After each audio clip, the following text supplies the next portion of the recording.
ভক্তদের হ্যারাসমেন্ট করার জন্যে এখানে উঠে পড়ে লেগেছে মন্দিরটা ভাঙার জন্যে। ভাঙতে পারেনি, ভক্তরা রুখে দাঁড়িয়েছিল। হাজার হাজার ভক্ত, 10,000 ভক্ত রাস্তায় অবরোধ করে দিয়েছিল। আপনারা সবাই জানেন, সব অবরোধ লাইভটার জন্য এই জন্যই আসলাম। তার কারণ একটা ফেক ভিডিও করা হয়েছে যে কৃষ্ণকালী মায়ের মন্দির বন্ধ করা হয়ে গেছে। তারপর অনেক টোটোওয়ালাকে টাকা খাইয়ে বলে দেওয়া হচ্ছে যে কৃষ্ণকালী মায়ের মন্দির বন্ধ। তা মায়ের মন্দির খোলা আছে এভরিডে, আপনারা সবাই জানেন। আর দেখিয়ে দিই, ভক্তরা প্রচুর এসছে, প্রচুর ভক্তরা আসছে, দেখতে পাচ্ছেন।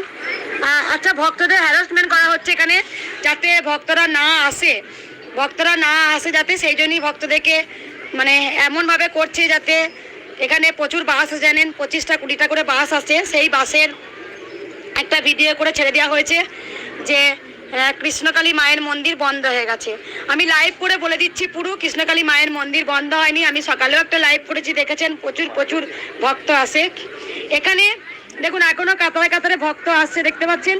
কারণ মায়ের মন্দির কিন্তু বন্ধ হয়নি, এটা মিথ্যা করে বলছে, একদম লিপিং